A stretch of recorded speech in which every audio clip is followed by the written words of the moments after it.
नमस्कार दोस्तों, आप सब लोगों का एक नई वीडियो में हार्दिक स्वागत है। आज की वीडियो में हम सॉल्व करने वाले हैं औसत यानी एवरेज। ये पार्ट 2 लिया गया है। इससे पहले हमने पार्ट 1 बनाया हुआ है, उसमें बेसिक तरीके बताए थे औसत क्या होता है, कैसे निकालना है।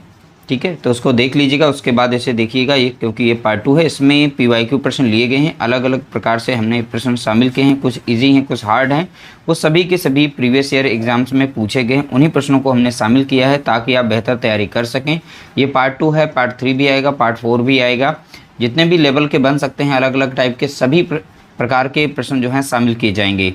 अगर वीडियो हमारी अच्छी लगे आप लोगों को तो वीडियो को लाइक करना, शेयर करना। चैनल पर अगर पहली बार आए हों तो चैनल को सब्सक्राइब जरूर कर लीजिएगा। देखिए, पहला प्रश्न दिया गया है यहाँ पर।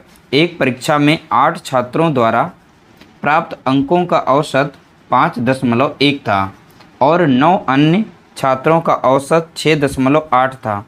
17 छात्रों का औसत अंक क्या है? देखिए, सबसे पहली बात यहाँ पर देखना है टोटल छात्र हैं कितने। देखिए, 8 यहाँ पर छात्र बोले गए।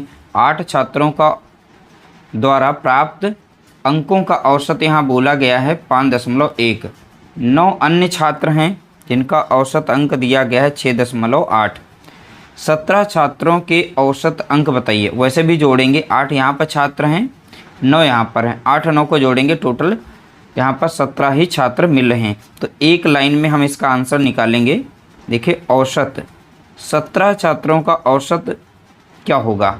तो सभी छात्र यानी कितने छात्रों का औसत निकालना चाहते हैं? 17। तो टोटल यहाँ पर नीचे रखना है 17 नंबर। ठीक है, अब यहाँ पर पहले नंबर बोला गया है। अब देखिए, यहाँ पर कुल अंक कितने हुए हम ये चीज़ बता देते हैं। पहली बात, कुल अंक अगर हमें निकालने हों तो यहाँ बोला गया है 8 छात्रों द्वारा प्राप्त अंकों का औसत कितना है? 5.1। तो यहाँ 8 छात्रों के कुल अंक कितने होंगे? तो 8 छात्र होंगे। 8 छात्रों का औसत जो भी दिया गया है, अगर उनका गुणा कर देते हैं तो हमें कुल अंक 8 छात्रों के मिल जाते हैं। जैसे कि 8 एकम यहाँ पर 8 हो जाएगा, 8 पंचे कितना हो जाएगा? 40। एक के बाद दशमलव लगा देंगे तो 8 छात्रों के कुल अंक कितने हो गए? 40.8। इसी तरीके से अगला बोला गया 9 छात्रों का यहाँ पर जो औसत अंक दिया गया 6.8, तो यहाँ पर 9 रख देंगे और 6.8 से गुणा करेंगे। तो इन दोनों का गुणा करेंगे, 9 अठे हो जाएगा 72, बचेगा कितना? 7 और 9 54। तो 54 और इनको जोड़ेंगे तो कितना मिल जाएगा? 61 मिलेगा, यानी 61.2। यहाँ पर 9 छात्रों के कुल अंक मिलेंगे। तो हमें क्या करना था, यहीं पर इन दोनों के पहले 8 छात्रों के औसत अंक है, तो 8 छात्रों के कुल अंक कितने हैं वो लिखना है। तो मैंने यहाँ पर निकाल लिए हैं। तो आप बताएंगे 40.8 प्लस कर देंगे। 9 छात्रों के कुल अंक कितने निकल के आए हैं? तो आप बताएंगे 61.2 निकल कर के आए हैं। तो यहाँ पर 8 छात्रों का डाटा है, यहाँ पर 9 छात्रों का है। कुल मिलाकर सभी को जोड़ेंगे तो यहाँ पर 17 छात्रों के कुल अंक निकल आए हैं। सभी को मैंने यहाँ पर जोड़ लिया। अब इन दोनों को जोड़ेंगे तो मिलेगा हमें 102.0 मिलेगा। नीचे आ जाएगा 17।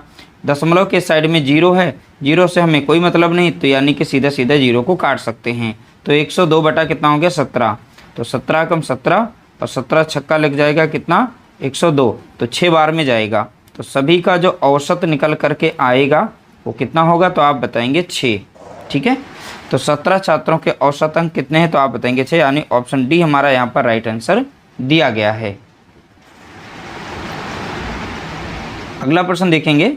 देखिए, हर एक प्रश्न को बहुत ही अच्छे से समझना है, क्योंकि हम बहुत ही सिंपल तरीके से समझाने का प्रयास करेंगे। थोड़ा समय लगेगा, अपनी वीडियो की स्पीड को बढ़ा के देख लीजिएगा, क्योंकि हमारा कोई भी इसमें ऐसा वो नहीं रहेगा कोई भी पॉइंट छूटे और अगर आपको न समझ में आए बाद में आप कमेंट करें, तो ऐसा कुछ नहीं है। सारे पॉइंट यहाँ पर क्लियर करते हुए हम आगे बढ़ेंगे।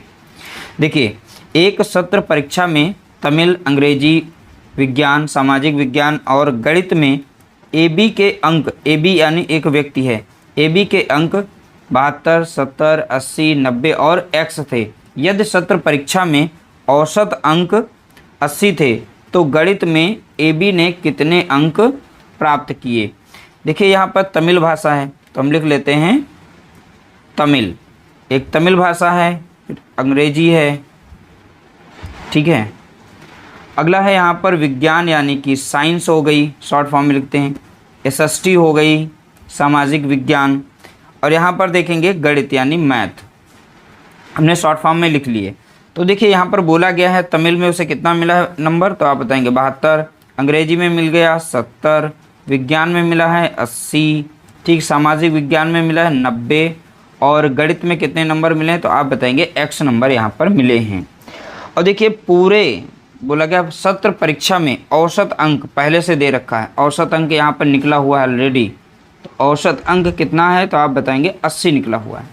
तो बेसिक जो फार्मूला है इसका कहता है औसत का, तो लिखते हैं औसत का फार्मूला, औसत बराबर होता है पदों का योग, यानी पद मीन्स जो भी संख्याएं इसमें डाटा दिया गया है उनका योग, और नीचे लिखा जाता है पदों की संख्या, ये लिखा जाएगा पदों की संख्या।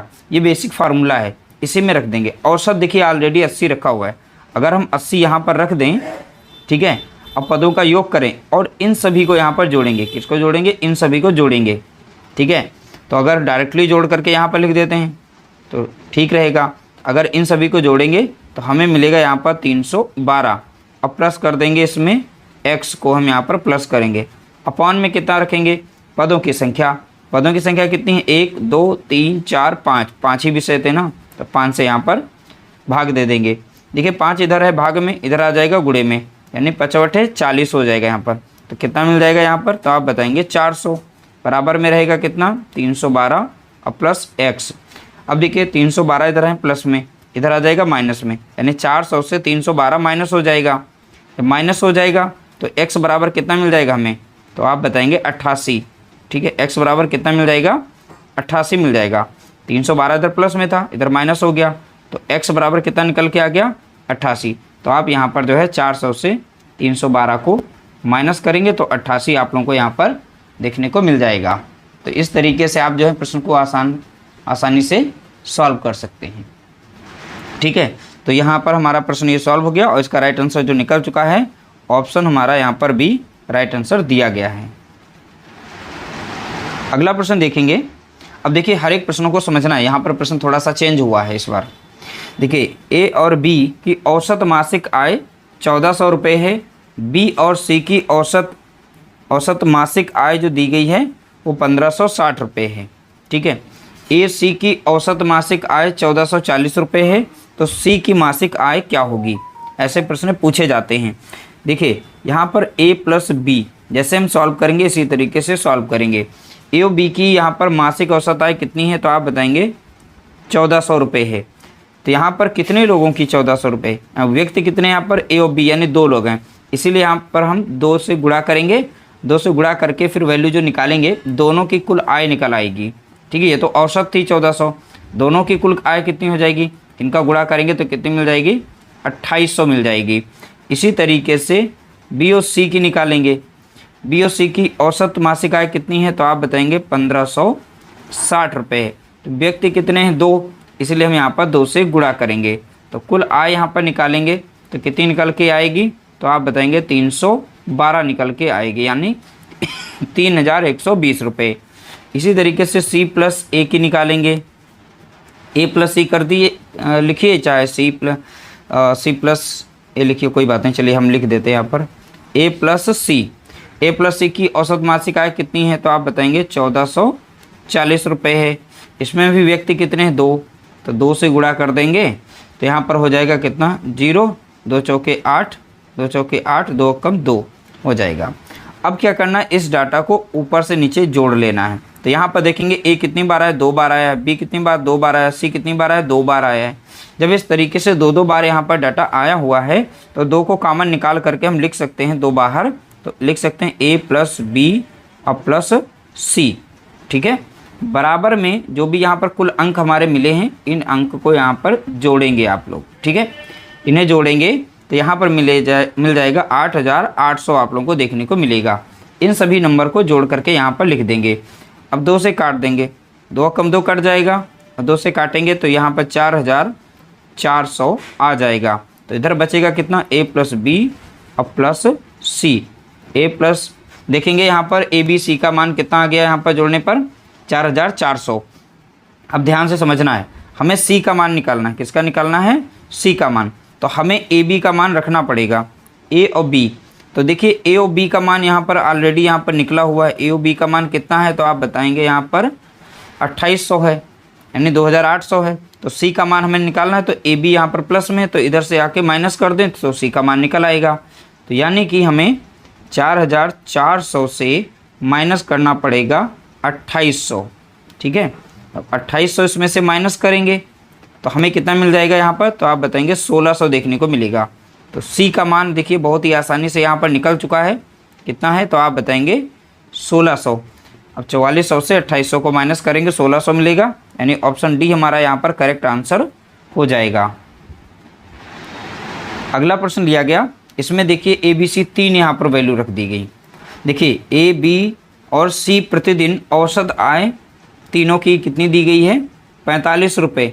यदि ए और बी की प्रतिदिन की औसत आय 40 रुपये है और बी और सी की प्रतिदिन की औसत आय 43 रुपये है, तो बी की प्रतिदिन आय क्या होगी।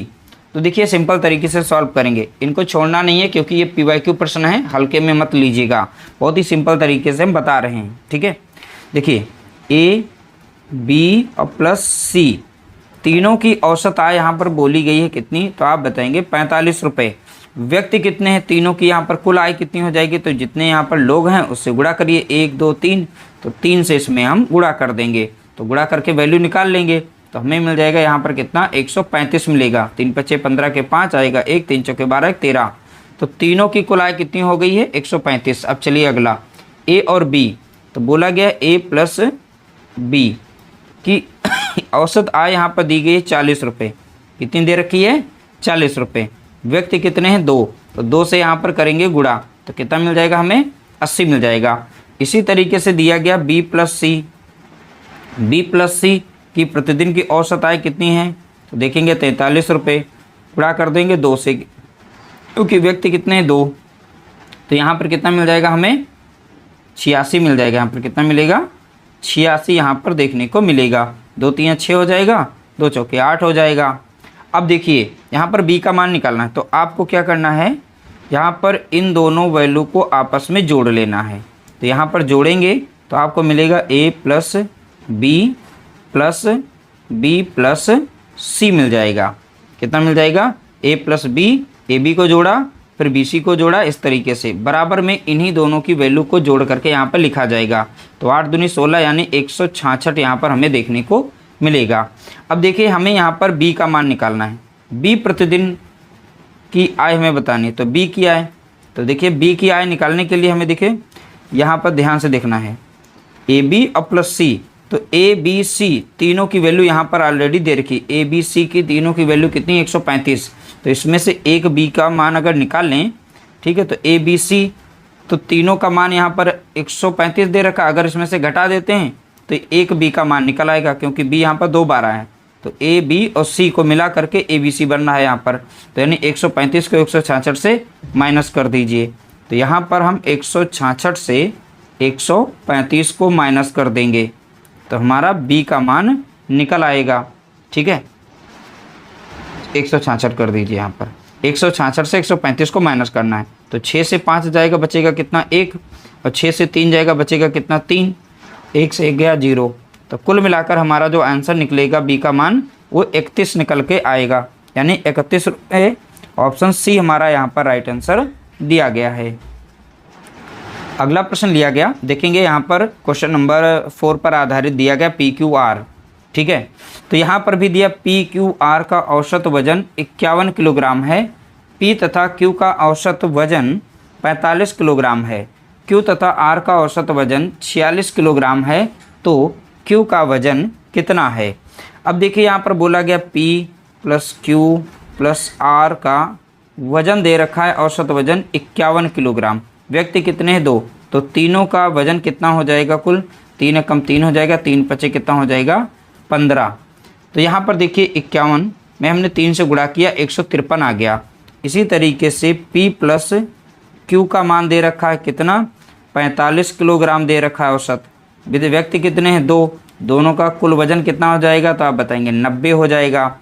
इसी तरीके से Q प्लस R का औसत वजन कितना है, तो आप बताएंगे यहाँ पर 46। अब 2 से गुणा कर देंगे क्योंकि 2 व्यक्ति थे, 2 छंग 12 हो जाएगा, 2 चौके 8 1 9 यानी 92 हो जाएगा। अब देखिए यहाँ पर अब हमें निकालना है Q का वजन क्या है। तो Q का वजन निकालना है, इसमें भी हमें डाटा जो है यहाँ पर इन दो डाटा को यहाँ पर आपस में प्लस करना है। जब प्लस करेंगे तो यहाँ पर बनेगा P plus Q plus R बराबर में यहाँ पर इन्हीं दोनों डाटा को आपस में जोड़ना है। 9 दूनी 18 हो जाएगा और बचेगा 2 यानी 182 यहाँ पर कुल मिला के आएगा। तो देखिए यहाँ पर हमें Q का मान निकालना है। एक Q का अगर मान हमें निकालना है, ठीक है, ध्यान से देखना, PQR तो PQR का मान यहाँ पर 153 दे रखा है। और यहाँ पर देखिए इन दोनों को जब जोड़ा था तो कुल मिलाकर यहाँ पर 182 मिला था। जब एक Q का मान निकालना है तो PQR एक बचा हुआ है, इनका मान ऑलरेडी 153 दे रखा है, तो 153 को हम यहाँ से माइनस कर देते हैं। तो 12 से 3 जाएगा, बचेगा कितना, यहाँ पर 9 बचेगा। 7 से 5 जाएगा, बचेगा कितना, 2। 1 से 1 चला गया, तो Q बराबर कितना हो जाएगा, तो आप बताएंगे यहाँ पर 29। कितना बताएंगे, 29, यानी ऑप्शन हमारा यहाँ पर पहला करेक्ट आंसर दिया गया है। अगला प्रश्न दिया गया, कभी कभी ऐसे भी प्रश्न पूछे जाते हैं, ये सारे के सारे PYQ प्रश्न हैं और लेटेस्ट में जो पूछे गए उन्हीं प्रश्नों को हमने यहाँ पर सिलेक्ट करके लिया है। देखिए बोला गया प्रथम 19 प्राकृतिक संख्याओं का औसत क्या है। तो इसमें बोला गया प्रथम 19 यानी पहली एक संख्या रही होगी 2 3 4, ऐसे करते करते संख्या हमारी 19 तक दी गई हैं। ठीक है, ये प्रथम हमारी 19 संख्या है। जब भी ऐसा प्रश्न पूछा जाएगा तो मात्र 2 सेकंड का इसमें काम था और इसमें सॉल्व करने की भी ज़रूरत भी नहीं थी। देखिए पहली संख्या जोड़ी जाती है और लास्ट वाली भी संख्या जोड़ी जाती है, यानी प्रथम संख्या और यह अंतिम संख्या को जोड़कर 2 से भाग दे देंगे तो उन सभी संख्याओं का औसत निकल आता है। तो कितना मिलेगा, ऊपर 20 और नीचे मिल जाएगा कितना, 2 2 कम 2 कटेगा, 2.20। तो औसत कितना निकल के आ गया, तो आप बताएंगे 10। ठीक है, तो यहाँ पर इस प्रश्न का राइट आंसर हो जाएगा ऑप्शन सी। अगला प्रश्न दिया गया क्वेश्चन नंबर 7, 1 से 43 तक सभी विषम संख्याओं का औसत क्या है। अब 1 से 43 तक बोला गया तो पहली संख्या विषम है हमारी, फिर अगली संख्या 3 हो जाएगी, 5 हो जाएगी, 7 हो जाएगी, ऐसे करते करते विषम संख्याएं जो हमारी 43 तक आएंगी। ये सभी के सभी विषम संख्याएं। इसमें भी क्वेश्चन नंबर 6 की तरीके से ही सॉल्व करना है।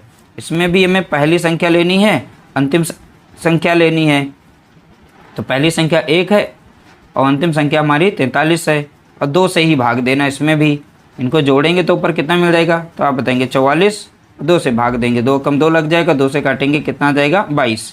देखिए यहाँ पर हमारा राइट आंसर जो मिला है वो है 22। ऑप्शन सी यहाँ पर करेक्ट आंसर दिया गया है। अगला प्रश्न दिया गया क्वेश्चन नंबर 8 देखेंगे। 7 क्रमागत धनात्मक पूर्णांकों का औसत 126 है, इनमें से सबसे छोटा पूर्णांक क्या है। तो इनमें जो सबसे छोटा पूर्णांक है वो हमें बताना है। तो इसको हम सॉल्व करेंगे बहुत ही सिंपल तरीके से। अब कैसे सॉल्व करेंगे, देखिए कुछ भी नहीं करना है, आप यहाँ पर इस तरीके से डैश बना लीजिए। जितना यहाँ पे नंबर बोला गया होगा, जैसे 7 बोला है तो 7 यहाँ बनाएंगे, 5 हो गए, 6 7 हो गया। अब यहाँ पर एक चीज़ देखनी है, तो हमें बराबर हिस्सों में डिवाइड करना है। 3 इस साइड में हो गए, 3 इस साइड में, एक मान बचेगा बीच वाला जिसे कहते हैं मध्य का मान। ठीक है, जो भी हमारा औसत होता है किसी भी संख्या का, किसी भी डाटा का, वो मध्य मान ही होता है। क्या होता है, वो मध्य मान होता है, मध्य मान। तो यही तो मध्य मान है। तो 126 हम यहाँ पर रख देंगे। ठीक है, तो मध्य में हो गया, 3 इस साइड में अंक हो गए, 3 इस साइड में। तो बोला है गया इनमें से सबसे छोटा पूर्णांक, तो इसमें से बारी बारी से कम करिए। और सभी के सभी क्रमागत हैं, ना तो सम की बात की ना तो विषम की, तो बारी बारी से कम करिए। यहाँ पर हो जाएगा कितना, 125, यहाँ पर हो जाएगा 124, यहाँ पर हो जाएगा 123। देखिए राइट आंसर तो हमारा 123 निकल चुका है। अगर आपसे इसमें पूछ लेता कि इसमें बड़ी संख्या बताइए, तो इसकी अगली हम निकाल लेते हैं। यहाँ पर कितना, 127 और 128 और 129 यहाँ पर संख्या हो जाती। ठीक है, तो ये लगातार की क्रमागत संख्या है। इन सभी का औसत यहाँ पर जो है, सभी को जोड़ करके अगर 7 से डिवाइड करेंगे तो आपको यहाँ पर 126 ही मिलेगा। बहुत ही सिंपल तरीके से। तो बस डैश डैश बना करके आप ऐसे काउंट कर लीजिए, आपका आंसर निकल आएगा। अगला प्रश्न लिया गया क्वेश्चन नंबर 9। इसी तरीके से आप इसको भी सॉल्व करेंगे। बोला गया यदि 6 क्रमागत, अब यहाँ पर नाम दे दिया, सम संख्याओं का औसत 183 है तो सबसे छोटी संख्या ज्ञात कीजिए। यहाँ पर भी हमें उसी तरीके से डैश बनाने हैं, कितने, तो आप बताएंगे यहाँ पर 6 बनाएंगे। ठीक है, तो इस तरीके से 6 बनाएंगे।